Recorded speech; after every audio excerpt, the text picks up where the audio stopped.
지난번 영상에 이어서 워킹홀리데이의 현실편에 관한 이야기를 좀 준비해 왔는데요. 호주 워킹홀리데이라고 하면 듣기만 해도 되게 설레는 단어잖아요.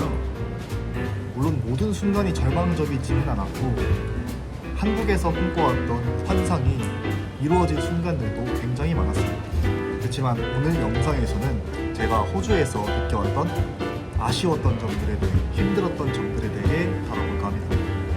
이번 영상도 마찬가지로 끝까지 같이 시청 부탁드릴게요.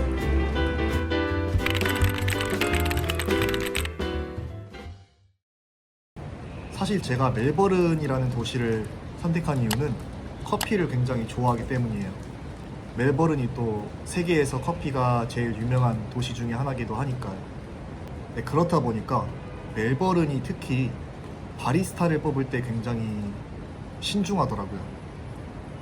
커피에 대한 경력도 있어야 되고 우유를 스티밍할 수 있어야 되고 무엇보다 중요한 건 영어를 잘해야 되고, 이제 멜버른의 모든 카페에서 그런 사람들을 추구를 하다 보니까 저처럼 커피에 대해 무지한 사람들은, 경력이 조금 부족한 사람들은 아예 거들떠도 안 보는 게 현실이었어요. 지난 영상에서도 말씀드렸다시피 저는 한국에서 국제 바리스타 자격증 SCA를 취득해 왔는데요. 그것만으로는 호주에서 바리스타로 일을 하기에는 굉장히 진입장벽이 높았어요. 심지어 트라이얼 기회도 얻기 힘들었습니다. 그러면서 돈은 점점 써가지, 바닥나가지, 생활고가 조금 힘들어서, 조금 딸려서 잠시 바리스타 잡을 구하는 것을 내려놓기로 결심했습니다. 하지만 언젠가는 꼭 도전해보고 싶다는 마음은 항상 제 마음속에 있는 것 같아요.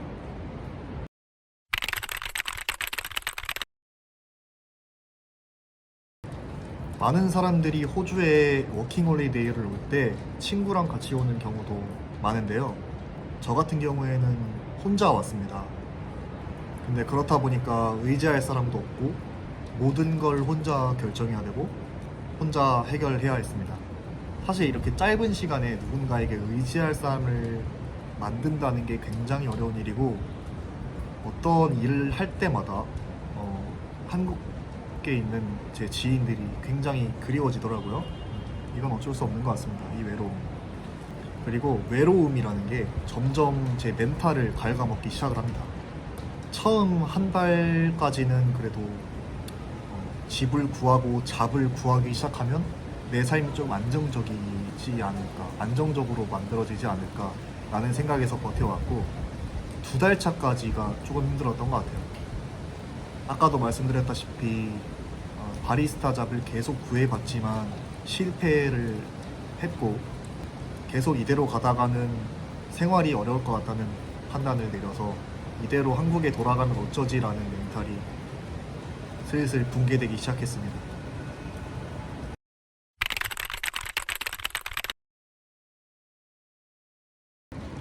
제가 이 아파트로 이사를 오기 전에 호텔에 잠깐 머물렀는데요.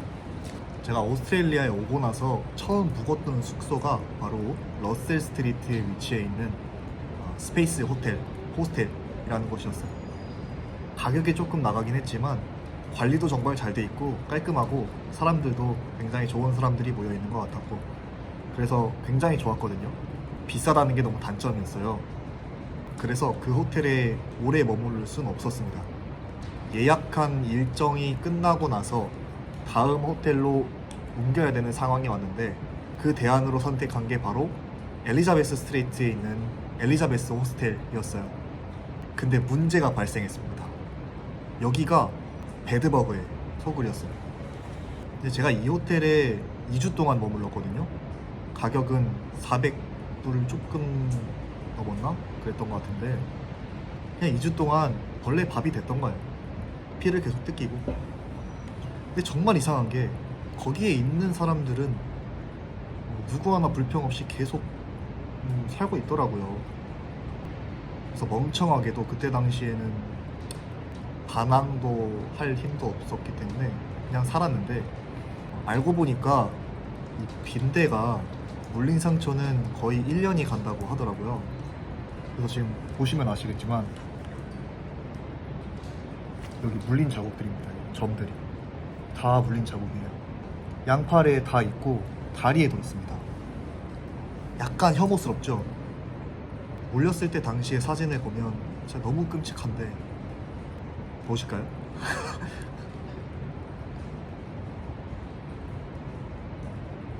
그럼에도 불구하고 조용히 혼자 버티는 수밖에 없었습니다.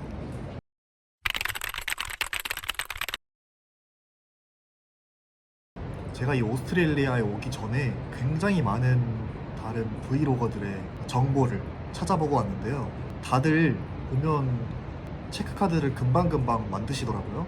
오자마자 체크카드를 만들러 가서 바로바로 발급을 받아 오셨는데 그럴 줄 알고 저도 갔죠. 처음에 은행에. 제가 선택한 뱅크는 커먼웰스 뱅크이고 멜번 센트럴에 위치해 있는 지점입니다. 근데 가니까 집 주소가 없어서 카드 발급이 안 된다고 하는 거예요. 그래서 결국 이 집을 구하고 나서야 카드 발급을 할 수 있었습니다. 그나마 다행인 건 제가 한국에서 부킹을 하지 않았던 지점에 가서도 이 카드를 발급할 수 있었다는 거예요.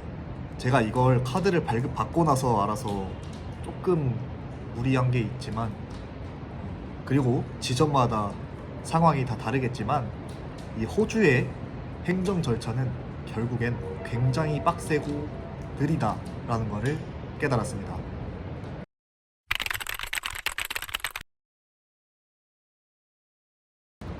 많은 분들이 궁금해하실 것 같아요. 이 어학원을 과연 가야 될까 말아야 될까? 저 또한 굉장히 고민이 많았는데요. 저 같은 경우에는 ILSC와 그리니치 어학원을 둘 중에 놓고 고민을 했던 것 같아요. 그런데 결국에 선택한 건 그리니치 어학원이었어요.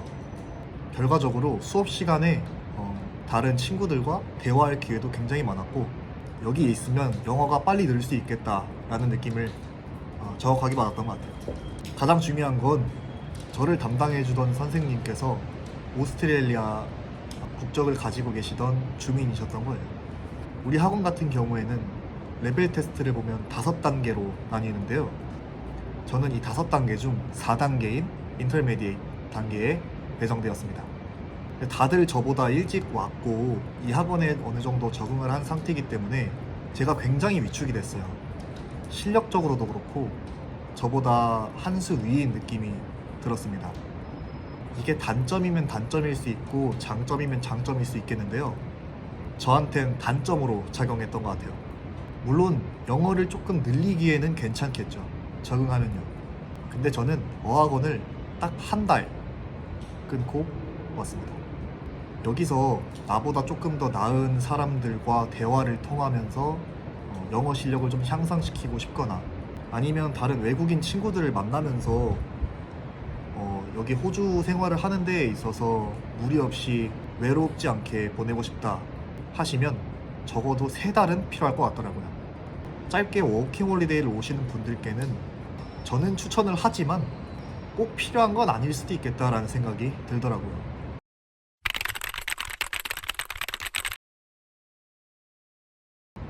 호주에 와서 정말 신기하게 느꼈던 경험이 있는데요. 바로 성소수자에 대한 인식입니다. 길거리 어디를 돌아다니든 직장을 어떻게 다니든 누가 누구랑 있든 아무도 신경 쓰지 않습니다. 그냥 당연한 존재로 받아들이기 시작하더라고요. 심지어 호주에는 성소수자를 위한 축제도 마련되어 있습니다. 한국에 있을 때 솔직히 약간 성소수자에 대한 그런 편견 이런 게 조금은 있었는데요. 여기에 와서 완전히 사라진 것 같아요. 그리고 그런 편견을 가지고 있었다는 게 약간은 부끄러워지고요. 그리고 이런 문화를 접할 수 있어서 호주에 오길 잘했다는 생각도 들기도 합니다.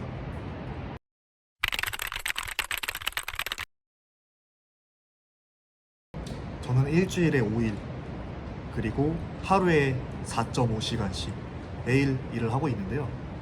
이렇게 하면 주에 27.5시간 정도 되는데 세금을 떼고 나면 2주 동안 약 $1,000 정도 벌어가는 것 같아요. 근데 이 아파트 방세가 2주 동안 $450입니다. 식비, 교통비, 휴대폰 요금도 내고요. 이렇게 하다 보면 금방 돈이 사라집니다. 솔직히 호주가 전 세계 최저시급 1위를 기록하고 있는데 약간은 기대했던 것 같아요. 저축. 하지만 지금은 그냥 생존하는 수준인 것 같아요. 그래서 요즘 세컨잡을 생각하고 있는데요. 제가 지금 일하고 있는 식당은 오후, 저녁에 하기 때문에 지금 하고 있는 일을 하기 전에 또 다른 일을 하면서 저를 위한 돈을 모아보고 싶다라는 생각이 들었어요. 혹시 CT가 아니라면 바리스타 잡을 구하기 조금 더 수월해지지 않을까라는 희망을 가지고 있는데요. 그렇게 해서 여러분들께 조금 더 좋은 모습으로 보일 수 있게끔 카메라도 마련하고 마이크도 마련하고 그렇게 조금 더 여유 있는 워홀 라이프를 즐겨볼까 싶기도 해요. 비록 세컨잡을 구해서 눈 뜨면 일하고 일 끝나면 다시 눈 감고 이런 삶이 반복되겠지만 이 삶이 끝나다 보면 언젠가 조금 더 여유로워진 워홀 라이프가 되지 않을까라고 생각하고 있어요. 처음에 이 워홀이라는 시간이 자유롭고 여유롭고 제가 생각했던 환상대로 이루어질 거라고 생각했죠, 당연히. 하지만 결국엔 지금 이렇게 살아가고 있는 워홀 라이프는 내가 나를 지켜야 되는 시간이구나 라는 거를 깨달았어요. 이곳에서 보내는 하루하루가 모두가 다 화려하진 않아요. 이게 진짜입니다.